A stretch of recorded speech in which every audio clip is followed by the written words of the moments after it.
ನಾವು ನಮ್ಮ ಕಳೆದ ಒಂದು ಕಾರ್ಯಕ್ರಮದಲ್ಲಿ ನಾವು ಆಲೋಚನೆ ಮಾಡ್ತಾ ಬಂದಂಥ ಪ್ರಾಮುಖ್ಯವಾದ ವಿಷಯ, ನಾವು ಪಾಪದ ಜೀವಿತದಿಂದ, ಕತ್ತಲೆಯ ಸಂಗತಿಗಳಿಂದ, ಸೈತಾನ ಕಾರ್ಯಗಳಾಗಲಿ, ನಮ್ಮ ಮೊದಲಿದ್ದ ಪಾಪದ ಪೂರ್ವ ಸ್ಥಿತಿಯನ್ನು ಅನುಸರಿಸಕೂಡದು.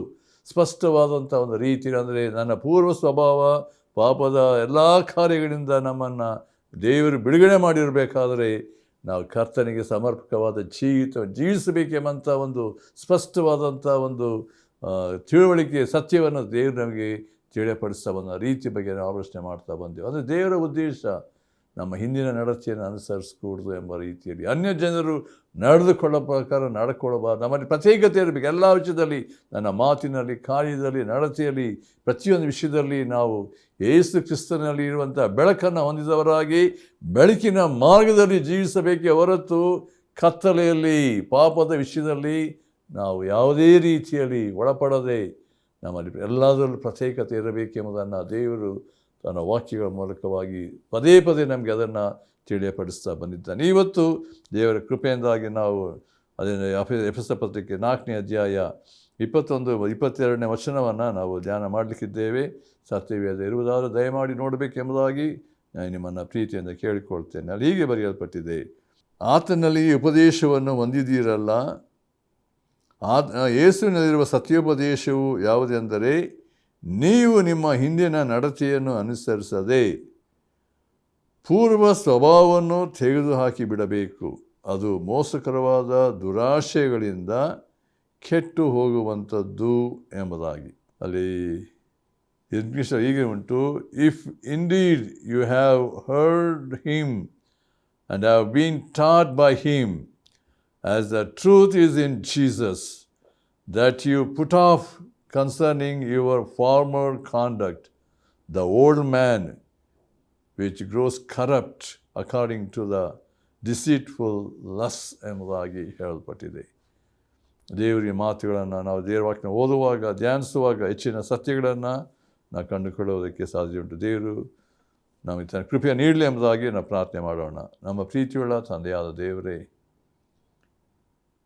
ನಾವು ಈ ಲೋಕದಲ್ಲಿ ಹೇಗಿರಬೇಕು, ಹೇಗೆ ಜೀವಿಸಬೇಕು, ಹೇಗೆ ನಡ್ಕೊಳ್ಳಬೇಕು, ನಿನ್ನ ವಾಕ್ಯನ ಪದೇ ಪದೇ ನಮಗೆ ಎಚ್ಚರಿಸ್ತದೆ. ನಿನ್ನ ವಾಕ್ಯವು ಇಬ್ಬಾಯಿಕತೆಗಿಂತಲೂ ಹದವಾದ್ದು ಎಂಬುದಾಗಿ ನೋಡ್ತೇವೆ. ಕರ್ತನೆ, ಈ ಕಾರ್ಯಕ್ರಮ ಕೇಳುವಂಥ ಒಬ್ಬೊಬ್ಬರ ಹೃದಯದಲ್ಲಿ ನಮ್ಮ ಸ್ಥಿತಿಯನ್ನು ನಿಜವಾಗಿ ನಾವು ಯಾವ ಸ್ಥಿತಿಯಲ್ಲಿದ್ದೇನೆ ಆ ನಿನ್ನ ಬೆಳಕನ್ನು ಅನುಗ್ರಹಿಸಪ್ಪ. ಎಲ್ಲ ಕತ್ತಲೆಗೆ ಅನುಗುಣವಾದ ಕಾರ್ಯಗಳಿಂದ ನಮ್ಮನ್ನು ಬಿಡುಗಡೆ ಮಾಡು. ನಾವಿದ್ದಂಥ ಸ್ಥಿತಿಯಲ್ಲಿಯೇ ಬರ್ತೇವೆ, ನಮ್ಮ ತಗ್ಗಿಸ್ಕೊಳ್ತೇವೆ. ಕರ್ತನೆ, ನಮ್ಮ ಮೇಲೆ ಕರುಣೆಯನ್ನು ತೋರಿಸಿ ನಾವು ನಿನಗೆ ಸಮರ್ಪಕವಾದ ಜೀವಿತವನ್ನು ಜೀವಿಸುವಂತೆ ಕೃಪೆ ಮಾಡು.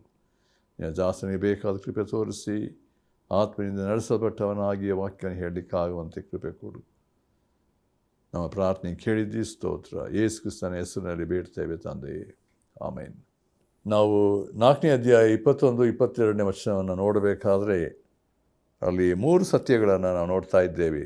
ಮೊದಲನೇದಾಗಿ ಏನಂತ ಹೇಳಿದ್ರೆ, ಆತನನ್ನೇ ಕೇಳಿದ್ದೀರಲ್ಲ. ಇಲ್ಲಿ ಮೊದಲನೇ ವಾಕ್ಯ ಏನಂತ ಪೌಲನ ವಾಕ್ಯದಲ್ಲಿ ಯೇಸು ಕ್ರಿಸ್ತನ ಬಗ್ಗೆ ತಿಳಿಸಬೇಕಾದ್ರೆ ಆತನನ್ನೇ ಕೇಳಿದ್ದೀರಲ್ಲ, ಮೊದಲನೇ ವಿಷಯ. ಎರಡನೇದು, ಆತನಲ್ಲಿ ಉಪದೇಶವನ್ನು ಹೊಂದಿದ್ದೇವಲ್ಲ. ಮತ್ತು ಮೂರನೇದಾಗಿ ಏನಂದರೆ, ಯೇಸುವಿನಲ್ಲಿರುವ ಸತ್ಯೋಪದೇಶ ಏನಂದರೆ, ನೀವು ನಿಮ್ಮ ಇಂಥದ್ದು ಇಂದಿನ ನಡತೆಯನ್ನು, ಪೂರ್ವ ಸ್ವಭಾವವನ್ನು ಮೋಸಕರವಾದ ದುರಾಶೆಗಳಿಂದ ಬಿಡಿಸುವಂಥದ್ದಾಗಿದೆ ಎಂಬುದಾಗಿ ನೋಡ್ತೇವೆ. ಅಂದರೆ ನಿಮ್ಮ ಇಂದಿನ ನಡತೆಯನ್ನು ಅನುಸರಿಸದೆ ಪೂರ್ವ ಸ್ವಭಾವವನ್ನು ತೆಗೆದುಹಾಕಿ ಬಿಡಬೇಕು. ಕಾರಣ ಅದು ಮೋಸಕರವಾದ ದುರಾಶೆಗಳಿಂದ ಕೆಟ್ಟು ಹೋಗುವಂಥ. ಅದರಿಂದ ಈ 3 ಸತ್ಯಗಳನ್ನು ನಾವು ದೇವರಾತ್ಮನ ಸಹಾಯ ಧ್ಯಾನಿಸುವಾಗ ನಮಗೆ ಸ್ಪಷ್ಟವಾದ ರೀತಿಯಲ್ಲಿ ನಮ್ಮ ಜವಾಬ್ದಾರಿಕೆ, ನಾವು ಹೇಗಿರಬೇಕು, ಯಾವ ರೀತಿಯಲ್ಲಿ ಜೀವಿಸಬೇಕು ಎಂಬುದನ್ನು ಇಲ್ಲಿ ವಾಕ್ಯ ನಮಗೆ ಬೋಧಿಸುವಂಥದ್ದಾಗಿದೆ. ಮೊದಲನೇ ವಿಷಯ ನೋಡ್ರಿ, ನಾವು ಆತನನ್ನೇ ಕೇಳಿದ್ದೇವಲ್ಲ.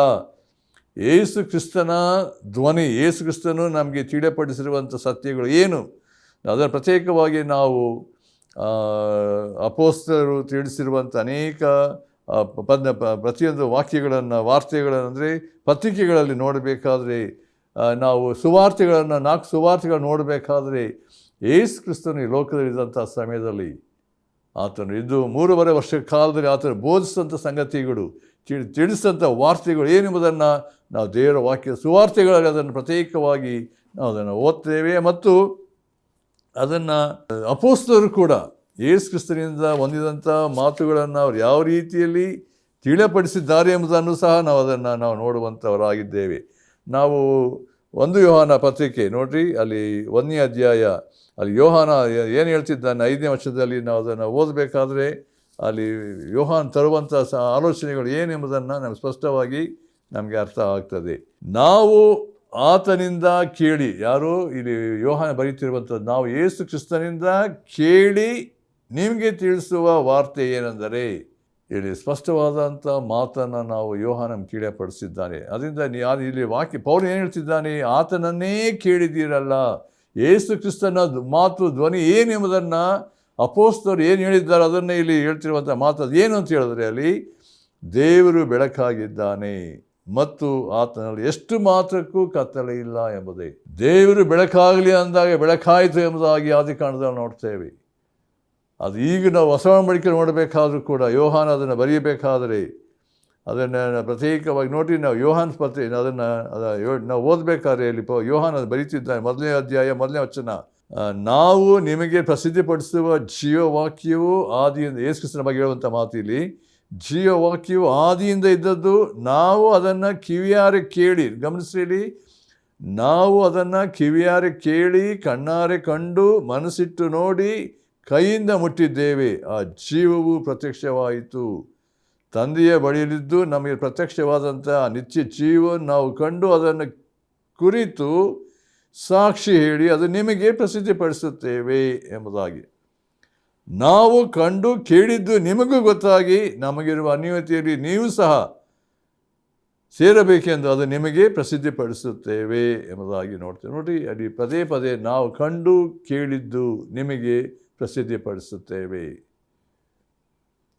ಇಲ್ಲಿ ಪೌಲನು ಏನು ತಿಳಿಸಿ ಆತನ್ನೇ ಕೇಳಿದಿರ ಅಂತ ಹೇಳಬೇಕಾದ್ರೆ ಅಪೊಸ್ತಲರು ಏನು ಯೇಸು ಕ್ರಿಸ್ತನಿಂದ ಕೇಳಿದಂಥ ಸಂಗತಿ, ಯೇಸು ಕ್ರಿಸ್ತ ಜೊತೆಲಿದಂಥ ಕೇಳಿದಂಥ ಪ್ರತಿ ಸತ್ಯಗಳನ್ನು ಅವರು ತಿಳಿಸಬೇಕಾದಂಥ ರೀತಿ ನೋಡಬೇಕಾದ್ರೆ ದೇವರ ಉದ್ದೇಶ, ದೇವರ ಆಲೋಚನೆ, ಆತನಿದ್ದಂಥ ಜೀವ, ಬೆಳಕು, ಸತ್ಯತೆಯನ್ನು ನಾವು ಹೊಂದಬೇಕು, ಅದರಲ್ಲಿ ಅನ್ಯೋನ್ಯತೆಯಲ್ಲಿ ಜೀವಿಸಬೇಕೆನ್ನುವಂಥದ್ದೇ ಇಲ್ಲಿ ಹೇಳಿರುವಂಥ ಸಂಗತಿಗಳು ಎಂಬುದಾಗಿ ನೋಡ್ತೇವೆ. ಅಂದರೆ ಯಾರ್ಯಾರು ಆ ಬೆಳಕಿಗೆ ಬರ್ತಾರೆ, ಅಂದರೆ ಬೆಳಕಿನಲ್ಲಿ ಇರುವಾಗ ನಾವು ಕತ್ತಲೆಯಲ್ಲಿ ಜೀವಿಸುವವರಲ್ಲದೆ ಬೆಳಕಿನಲ್ಲಿ ಇದ್ದುಕೊಂಡು ಕತ್ತಲೆ ನಡೆದರೆ ನಾವು ಸುಳ್ಳುಗಾರ ಆಗ್ತೇವೆ ಎಂಬುದನ್ನೇ ಯೋಹಾನ ತಿಳಿಸಿರುವಂಥದ್ದು. ದೇವರು ಬೆಳಕಾಗಿದ್ದಾನೆ, ಆತ ಎಷ್ಟು ಮಟ್ಟಿಗೆ ಕತ್ತಲೆ ಇಲ್ಲ, ನಮ್ಮಲ್ಲಿ ದೇವರ ಬೆಳಕು ನಲ್ಲಿ ಉಂಟಾಗಿದೆ ಎಂದು ಹೇಳಬೇಕಾದ್ರೆ ನಾವು ಬೆಳಕಿನ ಧರಿಸ್ಕೊಳ್ಬೇಕು. ಅದರ ಎಫೆಸ ಪತ್ರಿಕೆ ನೋಡ್ರಿ, ಒಂದು ಮಾತಲ್ಲಿ ಇನ್ನೊಂದು ಮಾತನ್ನು ಅಲ್ಲಿ ಪೌಲನು ಹೇಳಬೇಕಾದ್ರೆ ಒಂದು ಮಾತನ್ನು ಹೇಳ್ತಿದ್ದಾನೆ 5ನೇ ಅಧ್ಯಾಯ 8ನೇ ವರ್ಷದಲ್ಲಿ, ನೀವು ಇಂದಿನ ಕಾಲದ ಏನಾಗಿದ್ದೀರಿ, ಕತ್ತಲೆಯಾಗಿದ್ದೀರಿ, ಆದರೆ ಈಗ ನೀವು ಕ್ರಿಸ್ತನಲ್ಲಿದ್ದು ಏನಾಗಿದ್ದೀರಿ, ಬೆಳಕಾಗಿದ್ದೀರಿ, ಬೆಳಕಿನವರಂತೆ ನಡೆದುಕೊಳ್ಳಿರಿ. ಇದಂಥ ಒಂದು ಜವಾಬ್ದಾರಿಕೆ. ಅದಕ್ಕೋಸ್ಕರ ಏನು ಹೇಳ್ತಿದ್ದಾನೆ 11ನೇ ವರ್ಷನ, ಕತ್ತಲೆಗೆ ಸಂಬಂಧವಾದ ಕೃತ್ಯಗಳಿಂದ ಯಾವ ಪ್ರಯೋಜನವೂ ಬರಲಾರದು, ಅವುಗಳಲ್ಲಿ ಪಾಲುಗಾರರಾಗಿರದೆ ಅವುಗಳನ್ನು ಬಯಲಿಗೆ ತಂದು ಖಂಡಿಸಿರಿ. ಆ ಜನರು ರಹಸ್ಯವಾಗಿ ನಡೆಸುವ ಕೆಲಸಗಳನ್ನು ಕುರಿತು ಮಾತಾಡುವುದಾದರೂ ನಾಚಿಕೆಗೆ ಕಾರಣವಾಗಿದೆ. ಬೆಳಕಿನಿಂದ ಎಲ್ಲ ಕೃತ್ಯಗಳ ನಿಜಗುಣ ತೋರಿ ಬರುತ್ತದೆ ಎಂಬುದಾಗಿ ನೋಡ್ತೇವೆ. ಇಲ್ಲಿ ದೇವರ ಸತ್ಯತೆಗಳು, ಈ ಕರ್ತರು ನಮಗೆ ಅಂದರೆ ದೇವರ ಕಾರ್ಯಗಳು ಬೆಳಕಿನಲ್ಲಿರುವಾಗ ನಾವು ಬೆಳಕಿನಲ್ಲಿ ಜೀವಿಸಬೇಕು. ಅದನ್ನೇ ದೇವರು ನಮಗೆ ತಿಳಿಯಪಡಿಸಿದ್ದಾನೆ ಎಂಬುದನ್ನು ನಾವು ನೋಡ್ತೇವೆ. 2ನೇ ವಿಷಯಕ್ಕೆ ಬರುವಾಗ ನನಗೆ ಸತ್ಯ ಉಂಟು, ನನಗೆ ಸಮಯದ ಕೊರತೆಯಿಂದಾಗಿ ಕೆಲವು ವಿಷಯಗಳ ಮಾತಾಡಲಿಕ್ಕೆ ಇಷ್ಟಪಡ್ತೇನೆ. ಅಲ್ಲಿ ಇನ್ನೊಂದು ಮಾತು ಏನಂದರೆ, ನೀವು ಉಪದೇಶಗಳನ್ನು ಹೊಂದಿದ್ದೀರಲ್ಲ, have been taught by him ಎಂಬುದಾಗಿ ನಾವು ನೋಡ್ತೇವೆ. 2ನೇ ವಿಷಯಕ್ಕೆ ನಾವು ಬರುವಾಗ ದೇವರ ವಾಕ್ಯದ ಸತ್ಯತೆ, ಯೇಸು ಕ್ರಿಸ್ತನ ಉಪದೇಶ ಏನು ಹೊಂದಿದ್ದೇವೆ, ಅಲ್ಲಿ ಇರುವಂಥ ಸತ್ಯಗಳನ್ನು 4 ಸುವಾರ್ತೆಗಳನ್ನು ಓದಬೇಕಾದ್ರೆ ಯೇಸು ಕ್ರಿಸ್ತನು ನಾವು ಮತ್ತಾಯ ಸುವಾರ್ತೆ ನೋಡಬೇಕಾದ್ರೆ ಪರ್ವತ ಪ್ರಸಂಗದಲ್ಲಿ ನೋಡ್ತೇವೆ, 5ನೇ ಅಧ್ಯಾಯ 6ನೇ ಅಧ್ಯಾಯ 7ನೇ ಅಧ್ಯಾಯದಲ್ಲಿ ನೋಡ್ತೇವೆ. ಆ ಪ್ರತಿ ಸತ್ಯಗಳನ್ನು ಯೇಸು ಕ್ರಿಸ್ತನು ಮಾಡಿದಂಥ ಉಪದೇಶಗಳು, ಬಿತ್ತುವನ ಸಾಮ್ಯದ ಬಗ್ಗೆ ನೋಡಿ, ಸಾಮ್ಯ ರೂಪದಲ್ಲಿ ಯೇಸು ಕ್ರಿಸ್ತನ ತಿಳಿಸ್ತಾ ಬಂದನು ಜನರಿಗೆ ಎಂಬುದಾಗಿ ನೋಡ್ತೇವೆ, ತನ್ನ ಶಿಷ್ಯರಿಗೆ ತಿಳಿಸ್ತಾ ಬಂದನು ಎಂಬುದಾಗಿ ನೋಡ್ತೇವೆ. ನಾವು ಮತ್ತಾಯ ಸುವಾರ್ತೆಯಲ್ಲಿ ನೋಡಬೇಕಾದ್ರೆ ಅಲ್ಲಿ ಯೇಸು ಕ್ರಿಸ್ತನು ಹೇಳಬೇಕಾದಂಥ ಒಂದು ಸಂಗತಿಯನ್ನು ಅಲ್ಲಿ ಮತ್ತಾಯನು ಅದನ್ನು ರೆಕಾರ್ಡ್ ಮಾಡಿರುವ ಸಂಗತಿಯನ್ನು ನೋಡ್ತೇವೆ. ಅದು 7ನೇ ಅಧ್ಯಾಯದಲ್ಲಿ ನಾವು ಅದನ್ನು ನೋಡಬೇಕಾದ್ರೆ ನಮ್ಗೆ ಗೊತ್ತಾಗ್ತದೆ. ಏನಂತ ಹೇಳಿದ್ರೆ, 7ನೇ ಅಧ್ಯಾಯ 24ನೇ ವಚನ. ಆದುದರಿಂದ ಈ ನನ್ನ ಮಾತುಗಳನ್ನು ಕೇಳಿ ಅವುಗಳಂತೆ ನಡೆಯುವವನು ಬಂಡೆಯ ಮೇಲೆ ಮನೆಯನ್ನು ಕಟ್ಟಿಕೊಂಡ ಬುದ್ಧಿಯುಳ್ಳ ಮನುಷ್ಯನನ್ನು ಹೋಲುವನು ಎಂಬುದಾಗಿ. ನೋಡ್ರಿ, ಇಲ್ಲಿ ಯೇಸು ಕ್ರಿಸ್ತನು ಹೇಳ್ತಿರೋದು, ತನ್ನ ಮಾತುಗಳನ್ನು ಕೇಳಿ, ಉಪದೇಶಗಳನ್ನು ಕೇಳುವಾಗ ದೇವರ ವಾಕ್ಯಗಳ ಸತ್ಯತೆಗಳನ್ನು ಗ್ರಹಿಸಿ ಅದರಂತೆ ನಡೆಯುವಂಥ ವ್ಯಕ್ತಿ ಏನಂತ ಹೇಳಿದ್ರೆ, ಬಂಡೆಯ ಮೇಲೆ ಮನೆ ಕಟ್ಟಿದಂಥ ಒಬ್ಬ ವ್ಯಕ್ತಿಯಾಗಿ ಇದ್ದಾನೆ. ಮುಂದೆ ಏನಂತ ವಾಕ್ಯ ಉಂಟಲ್ಲಿ 25ನೇ ವಚನದಲ್ಲಿ ನೋಡಬೇಕಾದ್ರೆ, ಅವನು ಕಟ್ಟಿದ ಮೇಲೆ ಮಳೆ ಸುರಿಯಿತು, ಹಳ್ಳಗಳು ಬಂದವು, 4 ಕಡೆಯಿಂದ ಗಾಳಿ ಬೀಸಿ ಆ ಮನೆಗೆ ಬಡಿಯಿತು. ಆದಾಗ್ಯೂ ಅದರ ಅಸ್ಥಿವಾರವು ಬಂಡೆ ಮೇಲಿದ್ದುದರಿಂದ ಏನಾಯ್ತಂತೆ, ಅದು ಬೀಳಲಿಲ್ಲ ಎಂಬುದಾಗಿ, ಭದ್ರವಾದಂಥ ಒಂದು ಸ್ಥಿತಿ ಎಂಬುದಾಗಿ ನೋಡ್ತೇವೆ. ಅಂದರೆ ಯೇಸು ಕ್ರಿಸ್ತನ ಉಪದೇಶವನ್ನು ಕೇಳುವುದರಿಂದ, ಅನುಸರಿಸುವುದರಿಂದ, ಅದಕ್ಕೆ ವಿಧೇಯತೆ ತೋರಿಸುವುದರಿಂದ ನನ್ನ ಒಂದು ಸೇಫ್ಟಿ, ನನ್ನ ಒಂದು ಭದ್ರತೆ, ನನ್ನ ಆತ್ಮಿಕ ಜೀವಿತದಲ್ಲಿರುವಂಥ ಭದ್ರತೆ ಏನಂದರೆ, ನಾನು ಕದಲದೇ ಇರುವಂಥದ್ದು, ನಾನು ಕರ್ತನಲ್ಲಿ ಐಕ್ಯವಾಗಿರುವಂಥದ್ದು ಎಂಬುದನ್ನು ದೇವರ ವಾಕ್ಯ ಹೇಳ್ತದೆ. ನಾವು ಯಾಕೆ ಯೇಸು ಕ್ರಿಸ್ತನ ಉಪದೇಶವನ್ನು ಕೇಳಬೇಕು, ಯಾಕೆ ಸತ್ಯವೇದದಲ್ಲಿ ಯೇಸು ಕ್ರಿಸ್ತನ ಹೇಳುವಂಥ ಎಲ್ಲ ಸತ್ಯ ವಾಕ್ಯಗಳನ್ನು ನೋಡ್ತೇವೆ.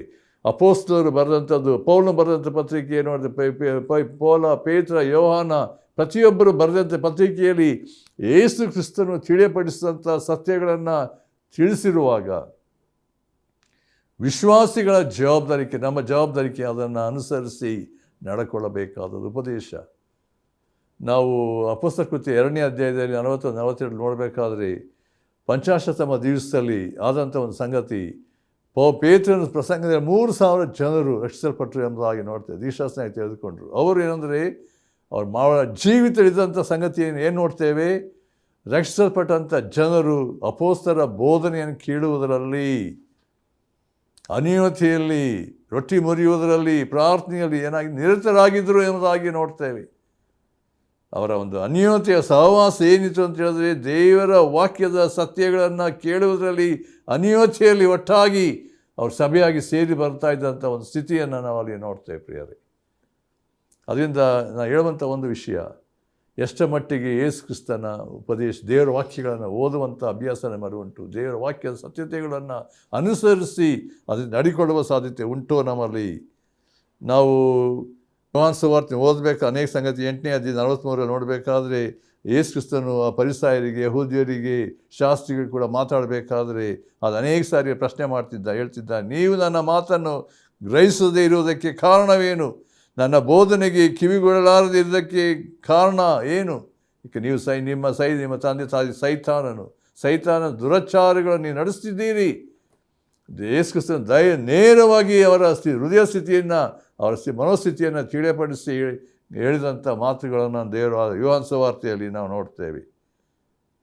ನನ್ನ ಬೋಧನೆಗೆ ಕಿವಿಗೊಳ್ಳಾರದೇ ಇರುವುದೇ ಕಾರಣ ಅಂದರೆ, ಯೇಸು ಅದೇ ಹೇಳಿದ ಅಂದರೆ ಯೇಸು ಕ್ರಿಸ್ತನ ಬೋಧನೆಗಳಿಗೆ ಒಳಪಡಲಿಲ್ಲ ಅವರು, ಅದು ವಿರೋಧಿಸಿದಂಥ ಸಂಗತಿ ಎಂಬುದಾಗಿ ನಾವು ನೋಡ್ತೇವೆ. ಅದರಿಂದ ಯೇಸು ಕ್ರಿಸ್ತನ ವಾಕ್ಯದ ಸತ್ಯತೆ ಅಂದರೆ ಬೋಧನೆಗಳು, ಉಪದೇಶಗಳು, ಅದನ್ನು ಪರಿಪಾಲಿಸಬೇಕಾದಂಥ ಜವಾಬ್ದಾರಿ. ಅದಕ್ಕೆ ಪೌಲನು ತಿಮೋತಿಯನಿಗೆ ಬರೆಯಬೇಕಾದ್ರೆ ಒಂದು ಎಚ್ಚರಿಕೆ ಮಾತನ್ನು ಅಲ್ಲಿ 2ನೇ ತಿಮೋತಿ ಪತ್ರಿಕೆ ತಿಳಿಯಪಡಿಸುವ ಸಂಗತಿಯನ್ನು ನೋಡ್ತೇವೆ. 2ನೇ ತಿಮೋತಿ ಅಲ್ಲಿ 3ನೇ ಅಧ್ಯಾಯ 14-17 ವರ್ಷ ಓದಬೇಕಾದ್ರೆ ಇದು ನಮ್ಗೆ ಗೊತ್ತಾಗ್ತದೆ. ಪೌಲನು ಯಾಕೆ ಸಭೆಯ ಜವಾಬ್ದಾರಿಕೆಯಲ್ಲಿ ಆರಿಸಿಕೊಂಡಂಥ ತಿಮೋತಿ, ತೀತರು ಮತ್ತು ಪ್ರತಿಯೊಬ್ಬರಲ್ಲಿ ಜೊತೆ ಸೇವಕರುಗಳು ಸಭೆಯನ್ನು ಹೇಗೆ ಪರಿಪಾಲಿಸಬೇಕೆಂಬಂಥ ಸ್ಪಷ್ಟವಾದಂಥ ಆಲೋಚನೆಗಳನ್ನು ವಾಕ್ಯದ ಬಗ್ಗೆ ತಿಳಿಸ್ತಾ ಬಂದರು ಎಂಬುದಾಗಿ ನೋಡ್ತೇವೆ. ಅಲ್ಲಿ ಪೌಲನು ತಿಮೋತಿಗೆ ಬರೆಯಬೇಕಾದ್ರೆ ಹೇಳ್ತಿದ್ದಾನೆ ಅಂದರೆ, ನೀನಾದರೂ ಕಲಿತು ದೃಢವಾಗಿ ನಂಬಿದ ಬೋಧನೆಗಳಲ್ಲಿ ನೆಲೆಯಾಗಿರು. ನೋಡಿರಿ, ದೇವರ ವಾಕ್ಯ ಸ್ಪಷ್ಟತೆ ಏನು ಅಂತ ಹೇಳಿದ್ರೆ ಜವಾಬ್ದಾರಿಕೆ. ಕಲಿಸಿಕೊಟ್ಟವರು ಯಾರೆಂಬುದನ್ನು ಆಲೋಚಿಸು. ಚಿಕ್ಕಂದಿನಿಂದಲೂ ನಿನಗೆ ಪರಿಶುದ್ಧ ಗ್ರಂಥಗಳ ಪರಿಚಯವಾಯಿತಲ್ಲ. ಆ ಗ್ರಂಥಗಳು ಕ್ರಿಸ್ತ ಯೇಸುವಿನಲ್ಲಿರುವ ನಂಬಿಕೆಯ ಮೂಲಕ ರಕ್ಷಣೆ ಹೊಂದಿಸುವ ಜ್ಞಾನವನ್ನು ಕೊಡುವುದಕ್ಕೆ ಶಕ್ತವಾಗಿದೆ. ಆಮೇಲೆ 16ನೇ ವಚನ ನೋಡ್ರಿ, ದೈವ ಪ್ರೇರಿತವಾದ ಪ್ರತಿಯೊಂದು ಶಾಸ್ತ್ರವು ಏನಂತೆ ಉಪದೇಶಕ್ಕೂ ಆಮೇಲೆ ಖಂಡನೆಗೂ ತಿದ್ದುಪಾಟಿಗೂ ನೀತಿ ಶಿಕ್ಷೆಗೂ ಉಪಯುಕ್ತವಾಗಿದೆ. ಇದರಿಂದ ದೇವರ ಮನುಷ್ಯನು ಪ್ರವೀಣನಾಗಿ ಸಕಲ ಸತ್ಕಾರ್ಯಕ್ಕೆ ಸನ್ನದ್ಧನಾಗುವನು. ಇದು ರಿಸಲ್ಟ್. ಯೇಸು ಕ್ರಿಸ್ತನ ಉಪದೇಶಗಳು, ಆತನ ಮಾತುಗಳನ್ನು ಒಬ್ಬ ವ್ಯಕ್ತಿ ಕೇಳುವಾಗ, ಅದನ್ನು ಅನುಸರಿಸುವಾಗ, ತನ್ನ ಜೀವಿತ ಇಟ್ಟುಕೊಳ್ಳುವಾಗ ಆ ವಾಕ್ಯಗಳು ನಮ್ಮನ್ನು ಸತ್ಯಕ್ಕೆ ನಡೆಸುವಂಥದ್ದು, ನಮ್ಮನ್ನು ದೇವರ ಅನ್ಯೋನ್ಯತೆಯಲ್ಲಿ ಮಾತ್ರವಲ್ಲ ಅನೇಕರನ್ನು ಆತ್ಮಿಕ ಜೀವಿತದಲ್ಲಿ ಬೆಳೆಸುವಂತೆ ಮಾಡುವಂಥದ್ದಾಗಿದೆ ಎಂಬುದಾಗಿ ನೋಡ್ತೇವೆ. ಮೂರನೇದಾಗಿ ನೋಡುವಂಥ ಸಂಗತಿ ಏನಂತ ಹೇಳಿದ್ರೆ, ನಾವು ಇಲ್ಲಿ ಪೌಲನು ಹೇಳಬೇಕಾದ್ರೆ ಎಫೆಸ ಪತ್ರಿಕೆಯಲ್ಲಿ ಯೇಸುವಿನಲ್ಲಿರುವ ಸತ್ಯೋಪದೇಶ ಏನು ಎಂಬುದಾಗಿ ಹೇಳಲ್ಪಟ್ಟಿದೆ. ಏನಂತ ಹೇಳಿ ನೋಡಿ, ಗಮನಿಸಿ. ಅಲ್ಲಿ ಇರುವ ಯೇಸುವಿನ ಆತ ಉಪದೇಶ ಕೇಳಿದಿರಲ್ಲ, ಮತ್ತು ಸತ್ಯವು ಏನೆಂದರೆ, ನೀವು ನಿಮ್ಮ ಹಿಂದಿನ ನಡತೆಯನ್ನು ಅನುಸರಿಸದೆ ಪೂರ್ವ ಸ್ವಭಾವವನ್ನು ತೆಗೆದುಹಾಕಿ ಬಿಡಬೇಕು. ಅದು ಮೋಸಕರವಾದ ದುರಾಶೆಗಳಿಂದ ಕೆಟ್ಟು ಹೋಗುವಂಥದ್ದು ಎಂಬುದಾಗಿ ನಾವು ನೋಡ್ತೇವೆ. ಅಲ್ಲಿ ಇರುವಂಥ ಒಂದು ಸಂಗತಿ ಏನಂದರೆ, ಯೇಸುವಿನ ಸತ್ಯೋಪದೇಶ, ಯೇಸು ಕ್ರಿಸ್ತನು ಬೋಧಿಸಿರುವ ಸತ್ಯತೆ ಏನು? ಯೇಸು ಕ್ರಿಸ್ತನು ತಾನು ಹೇಳಿ, ನಾನೇ ಸತ್ಯವಾಗಿದ್ದೇನೆ. ಯೋಹಾನ ಸುವಾರ್ತೆ 14ನೇ ಅಧ್ಯಾಯ 6ನೇ ವಚನ ಏನು ಹೇಳ್ತದೆ? ನಾನೇ ಮಾರ್ಗವು, ನಾನೇ ಸತ್ಯವು, ನಾನೇ ಜೀವವಾಗಿದ್ದೇನೆ. ಯೇಸು ಕ್ರಿಸ್ತನನ್ನು ಯಾರು ನಂಬುತ್ತಾರೋ, ಯೇಸು ಕ್ರಿಸ್ತನನ್ನು ತಮ್ಮ ಹೃದಯಗಳನ್ನು ಸ್ವೀಕರಿಸುವಂಥ ಪ್ರತಿಯೊಬ್ಬರು ಅವರ ಜೀವಿತದಲ್ಲಿ ಏನಂತ ಹೇಳಿದ್ರೆ ಸತ್ಯಕ್ಕೆ ಒಳಪಡ್ತಾರೆ. ಸುಳ್ಳಿನಿಂದ ಸೈತಾನನು ಸುಳ್ಳುಗಾರ, ಮೋಸಗಾರ, ಕೊಲೆಗಾರ. ಯಾವಾಗ ಅದಕ್ಕೋಸ್ಕರ ಎಫೆಸ ಪತ್ರಿಕೆ, ನಾವು ಕೊಲೊಸ್ಸೆ ಪತ್ರಿಕೆ ನೋಡಬೇಕಾದ್ರೆ ದೇವರು ಮಾಡಿರುವಂಥ ಒಂದು ಕಾರ್ಯ ನಮ್ಮ ಜೀವಿತದಲ್ಲಿ ಏನಂತ ಹೇಳಿದ್ರೆ, ಅಲ್ಲಿ ಪೌಲನು ಬರೆಯಬೇಕಾದ್ರೆ 13ನೇ ವರ್ಷದಲ್ಲಿ ದೇವರು ನಮ್ಮನ್ನು ಅಂಧಕಾರದ ದೊರೆತನದಿಂದ ಬಿಡಿಸಿ ತನ್ನ ಪ್ರಿಯ ಕುಮಾರನ ರಾಜ್ಯದೊಳಗೆ ನಮ್ಮನ್ನು ಸೇರಿಸಿದ್ದಾನೆ. ಅಷ್ಟೇ ಅಲ್ಲ, ಆ ಕುಮಾರನಲ್ಲಿ ನಮ್ಮ ಪಾಪಗಳು ಪರಿಹಾರವಾಗಿ ನಮಗೆ ಬಿಡುಗಡೆಯಾಯಿತು ಎಂಬುದಾಗಿ ಹೇಳಲ್ಪಟ್ಟಂಥ ಸಂಗತಿ. ಸೈತಾನ್ನಿಂದ ಬಿಡುಗಡೆ, ಪಾಪದಿಂದ ಬಿಡುಗಡೆ ಆದಂಥ ಸ್ಥಿತಿಯಲ್ಲಿ ನಾವು ಜೀವಿಸಬೇಕಾದ ಸತ್ಯದಲ್ಲಿ ನಮ್ಮನ್ನು ಸೇರಿಸಿ ಪ್ರತಿಷ್ಠೆಪಡಿಸುವ ಆತನು. ಯೋಹಾನ ಸುವಾರ್ತೆ ನೋಡುವಾಗ ಅದರಲ್ಲಿ ಪ್ರತ್ಯೇಕ 8ನೇ ಅಧ್ಯಾಯ ನೋಡಿ, ಯೋಹಾನ ಸುವಾರ್ತೆ 8ನೇ ಅಧ್ಯಾಯದಲ್ಲಿ 31ನೇ ವಚನ, ಆಗ ಯೇಸು ತನ್ನನ್ನು ನಂಬಿದ ಯಹೂದ್ಯರಿಗೆ, ನೀವು ನನ್ನ ವಾಕ್ಯದಲ್ಲಿ ನೆಲೆಗೊಂಡವರಾದರೆ ನಿಜವಾಗಿ ನನ್ನ ಶಿಷ್ಯರಾಗಿರುವಿರಿ, ಸತ್ಯವನ್ನು ತಿಳಿದುಕೊಳ್ಳುವಿರಿ ಮತ್ತು ಸತ್ಯವು ನಿಮ್ಮನ್ನು ಬಿಡುಗಡೆ ಮಾಡುವುದು. ಯೇಸು ಕ್ರಿಸ್ತನು ಏನು ಹೇಳ್ತಿದ್ದಾರೆ? ಸತ್ಯ, ನೀವು ನಾನು ನಂಬುವಾಗ ನೀವು ಸತ್ಯ ಏನಾಗ್ತೀರಿ? ನಾನು ಶಿಷ್ಯರಾಗ್ತೀರಿ. ಒಂದು ಯೇಸು ಕ್ರಿಸ್ತನ ವಾಕ್ಯಗಳು, ಉಪದೇಶಗಳು, ಮಾತುಗಳು, ಸತ್ಯದ ವಾಕ್ಯಗಳು ಒಬ್ಬ ವ್ಯಕ್ತಿಯ ಜೀವಿತದಲ್ಲಿ ಪ್ರವೇಶ ಮಾಡುವಾಗ, ಅದಕ್ಕೆ ಒಳಪಡುವಾಗ, ನಂಬುವಂಥ ಸಮಯದಲ್ಲಿ ದೇವರ ವಾಕ್ಯದ ಸತ್ಯತೆ ಏನಂತ ಹೇಳಿದ್ರೆ, ನಮ್ಮನ್ನು ಎಲ್ಲ ರೀತಿಯ ಅಸತ್ಯದಿಂದ, ಸುಳ್ಳಿನಿಂದ, ಕತ್ತಲೆಯಿಂದ, ಅಂಧಕಾರತೆಯಿಂದ ನಮ್ಮನ್ನು ಏನು ಮಾಡ್ತದೆ? ಅದು ಬಿಡಿಸ್ತದೆ. ಯೇಸು ಕ್ರಿಸ್ತನ ಸುವಾರ್ತೆ ಅದೇ. ಯೇಸು ಕ್ರಿಸ್ತನ ವಾಕ್ಯ, ಜೀವನ ವಾಕ್ಯ ಒಬ್ಬ ವ್ಯಕ್ತಿಯನ್ನು ಸಂಪೂರ್ಣವಾಗಿ ಮಾರ್ಪಡಿಸಿ ರೂಪಾಂತರ ಪಡಿಸುವಂಥದ್ದಾಗಿದೆ. ಯಾಕೆ ನಾವು ದೇವರ ವಾಕ್ಯ ಓದಬೇಕು ಪ್ರಿಯರೇ? ಯಾಕೆ ದೇವರ ವಾಕ್ಯವನ್ನು ಕೇಳಬೇಕು?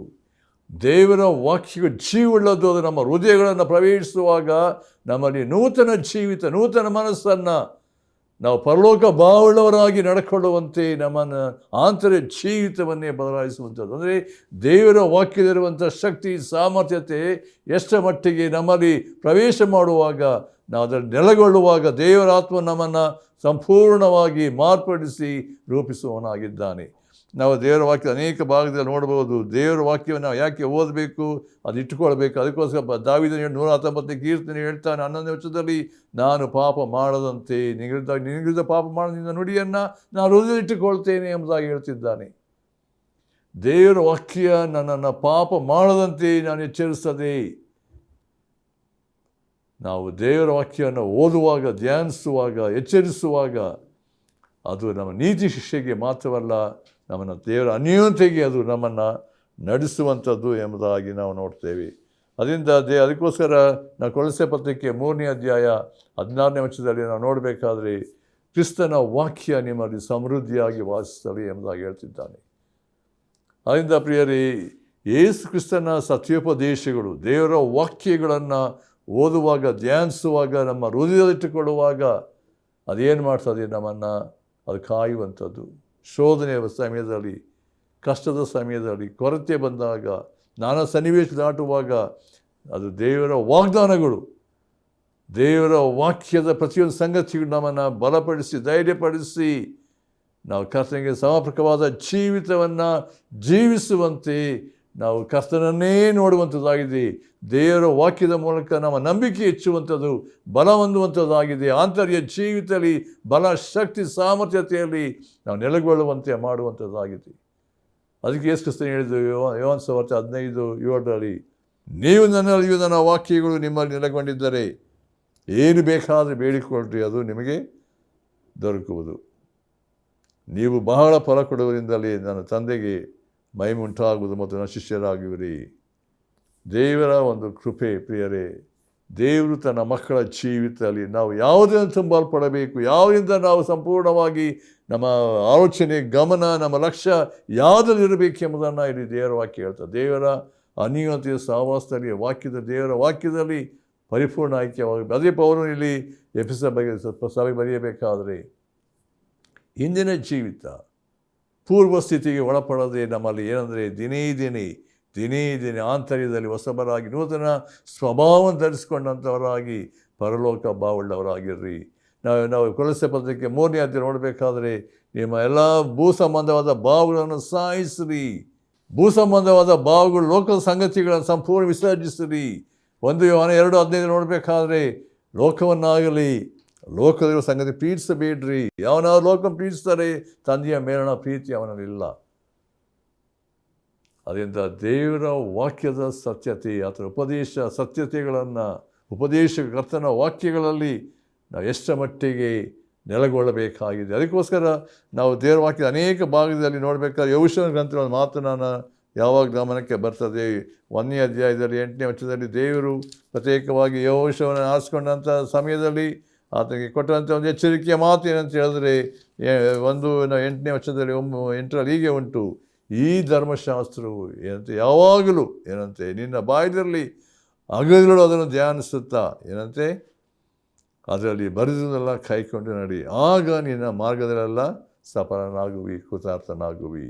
ಎಂಥ ಒಂದು ವಿಶೇಷವಾದ ಸಂಗತಿ. ದೇವರ ವಾಕ್ಯದ ಶ್ರೇಷ್ಠತೆ, ಆತನ ಉಪದೇಶಗಳು, ಆತನ ಸತ್ಯತೆಗಳನ್ನು ನಾವು ಅದನುಸರಿಸುವಾಗ ನಾವು ಯೇಸು ಕ್ರಿಸ್ತನ ಶಿಷ್ಯರಾಗ್ತೇವೆ.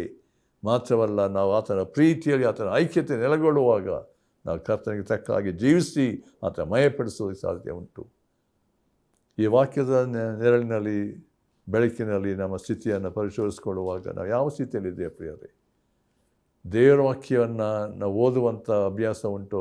ಕ್ರಮವಾಗಿ ದಿನಕ್ಕೆ ಅಟ್ಲೀಸ್ಟ್ ನಾವು ಒಂದು ವರ್ಷಕ್ಕೆ ಒಂದು ಸಾರಿ ಆದರೂ ನಾವು ದೇವರ ವಾಕ್ಯವನ್ನು ಓದಿ ಮುಗಿಸುವಂಥ ಒಂದು ಅಭ್ಯಾಸವನ್ನು ಮಾಡಿಕೊಳ್ಳುವಾಗ ದೇವರ ವಾಕ್ಯದ ಸತ್ಯತೆ ನಮ್ಮ ಹೃದಯ ಜೀವಿತದಲ್ಲಿ ಎಷ್ಟು ಮಟ್ಟಿಗೆ ಅದನ್ನು ತುಂಬಲ್ಪಡ್ತೇವೋ, ನಾವು ಲೋಕದಿಂದ, ಸೈತಾನ ಕಾರ್ಯಗಳಿಂದ, ಶೋಧನೆಗಳಿಂದ, ನಾವೇನಂದರೆ ಲೋಕದ ಆಶೆಗಳಿಂದ ಪ್ರತ್ಯೇಕವಾಗಿ ನಾವು ಕರ್ತನಿಗೆ ಸಮರ್ಪಕವಾದ ಜೀವಿಸುವಂತೆ ಅದು ಮಾಡುವಂಥದ್ದಾಗಿದೆ. ದೇವರ ವಾಕ್ಯಕ್ಕೆ ವಿಧೇಯತೆ ತೋರಿಸುವಾಗ, ದೇವರ ವಾಕ್ಯದಲ್ಲಿ ನೆಲೆಗೊಳ್ಳುವಾಗ ನಾವು ದೇವರಾತ್ಮನ ಫಲವನ್ನು ಬಿಡುವುದಕ್ಕೆ ನಮಗೆ ಸಾಧ್ಯತೆ ಉಂಟು. ದೇವರ ಆ ರೀತಿ ನಡೆಸಲಿ. ನಾವು ಪ್ರಾರ್ಥನೆ ಮಾಡೋಣ. ನಮ್ಮ ಪ್ರೀತಿಯುಳ್ಳ ತಂದೆಯ ದೇವರೇ, ನಿನ್ನ ವಾಕ್ಯಗಳನ್ನು ಕೇಳುವಾಗ, ಆ ನಿನ್ನ ಉಪದೇಶಗಳನ್ನು ಅನುಸರಿಸುವಾಗ, ನಿನ್ನ ವಾಕ್ಯದ ಸತ್ಯೋಪದೇಶಗಳು ನಮ್ಮನ್ನು ಈ ಲೋಕದ ಎಲ್ಲ ಪಾಪದ ದೆಸೆಯಿಂದ, ಲೋಕದ ಆಶಯಗಳಿಂದ, ಸೈತಾನ ಕಾರ್ಯಗಳಿಂದ, ಶೋಧನೆಯಿಂದ ಬಿಡಿಸಿ ನಮ್ಮನ್ನು ಕರ್ತನೆ ನಿನ್ನ ಅನ್ಯೋನ್ಯತೆಯಲ್ಲಿ, ನಿನ್ನ ಸಾರೂಪ್ಯಕ್ಕೆ ನಮ್ಮ ಬದಲಾಯಿಸುವಂತೆ ಅದು ಮಾಡುವಂಥದ್ದಾಗಿದೆಯಪ್ಪ. ಯಾರ್ಯಾರೋ ಕಾರ್ಯಕ್ರಮ ಕೇಳ್ತಿದ್ದಾರೆ, ಒಬ್ಬ ಹೃದಯದಲ್ಲಿ ಕಾರ್ಯ ಮಾಡಿ ಕರ್ತನೆ ನಿನ್ನ ಅನ್ಯೋನ್ಯತೆಯಲ್ಲಿ, ಐಕ್ಯತೆಯಲ್ಲಿ ಜೀವಿಸುವಂತೆ ಒಬ್ಬೊಬ್ಬರನ್ನು ಬಲಪಡಿಸು. ಯೇಸು ಕ್ರಿಸ್ತನ ಹೆಸರಿನಲ್ಲಿ ಬೇಡ್ತೇವೆ ತಂದೆ, ಆಮೇನ್.